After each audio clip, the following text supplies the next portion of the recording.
Today we are at a place just north of Assenois. This is the place where the siege of Bastogne was officially broken and the 4th Armoured Division broke through the German lines right here on this spot.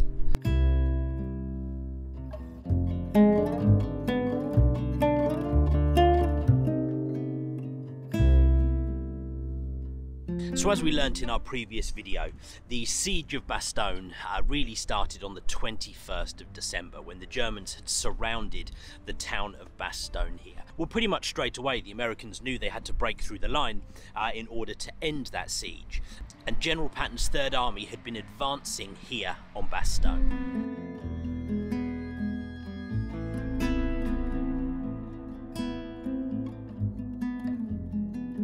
For them, that journey would start on the 22nd of December, when the 37th Tank Battalion, 4th Armoured Division, started its 5-mile journey. They began in Arlon, in an assembly area, and started advancing towards Bastogne. That's about 5 miles, so from this direction through towards Bastogne in this direction. So under the command of Lieutenant Colonel Creighton W. Abrams Jr. and George L. Jacks, the 53rd Armoured Division were ordered to advance and make a break towards Bastogne. Now they were led by an American Sherman tank called the Cobra King, and that armoured column advanced along the road to Bastogne. Before they came to Assenois, which is the nearest village just along here, they passed through another one called Lockerman, and I apologise anyone who knows how to pronounce that properly, because I have absolutely butchered that name, but they passed through the town of Clockermon further down the road here. Now the Americans knew that their advance had to be fast and had to be strong, and they didn't really have time to stop, so they passed through that town. They initially started by artillery bombardments, and it's believed that more than 2,000 artillery rounds were dropped on the German positions along this road line on the way into Bastogne. Using tank fire and heavy machine gun fire, that armoured column advanced straight the way through those 2 towns, trying to break through the line towards Bastogne. As they got nearer to where we are here, they came upon this German bunker. Now this bunker still sits here today, and it is right here behind me.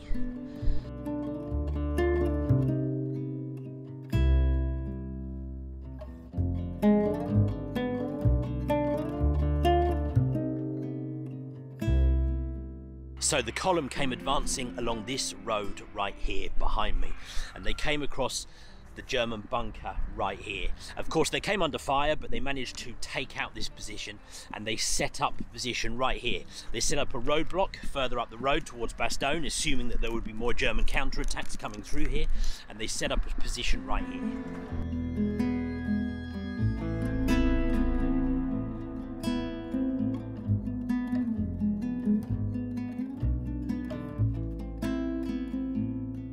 So this site, they have, like as I said, the bunker's still here, right here behind me, and they have some other kind of information around here, including a tank turret. Now I should say this isn't the tank turret of the Cobra King, but there is this tank turret right here behind me.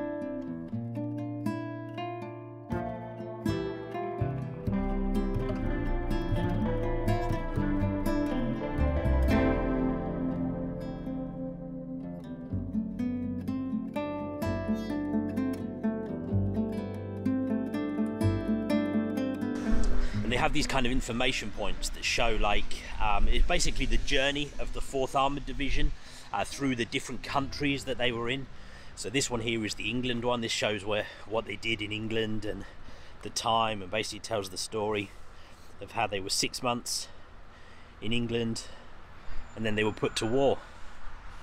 This is the first one I've come to here. So this is the story of how they were formed in the USA in 15th of April 1941. Now the actual bunker itself, I mean, you can see it still has battle damage. It has some big chunks taken out of it, where you can see it obviously sustained hits from tanks. You can see there's some big, oh boy, this one is there's a big old hole in the front of it here. You'd imagine this port probably housed a German machine gun. And oh dear, I wouldn't have wanted to be inside there when I took the hit from a tank. It's worth a side note, a lot of people in both actually First World War and Second World War, a lot of the times the injuries they sustained when they were in bunkers like this weren't from the fire that was put on the bunkers. Quite often it was the concussion. You know, imagine being in a bunker like this when a tank shell hits the outside of it. The concussion that would just power through you inside a concrete bunker like this, that often was the cause of a lot of deaths in World War I and World War II. And you can see why.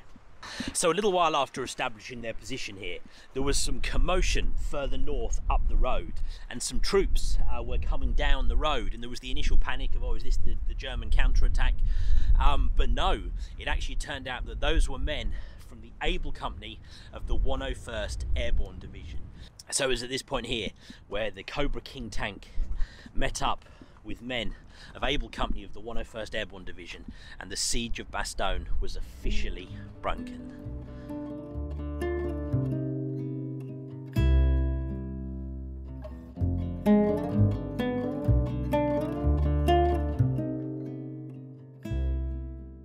So this area here is about 2 miles out of the centre of Bastogne, and so it was a little later, at about 5:10 p.m, that Lieutenant Colonel Abrams shook hands with General Macaulay, acting commanding officer of the 101st Airborne Division, formally ending the siege of Bastogne. Now at that point, this road here behind me was still the only access point through, in or out of Bastogne, but of course just this single road enabled them to get supplies in, ammunition, medical supplies, food, warm clothing, and that really was the important part for the men here.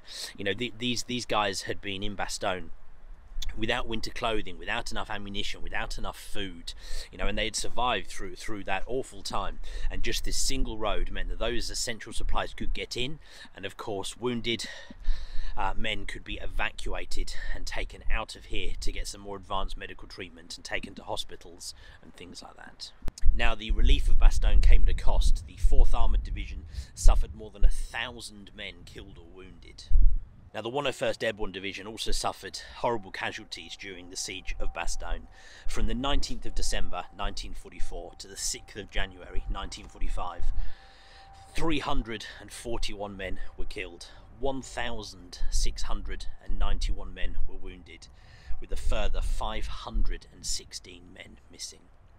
Several regiments of the 101st Airborne Division were nicknamed the Battered Bastards of Bastogne, and that's a nickname that goes on today. And quite often this story is told of the 101st Airborne being rescued by General Patton as the 4th Armoured Division broke through this area.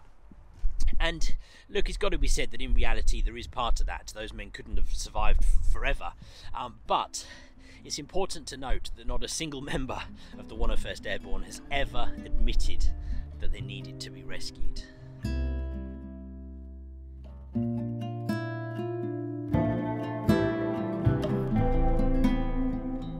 For its brave defence of Bastogne, the headquarters of the 101st Airborne Division was awarded the Presidential Unit Citation.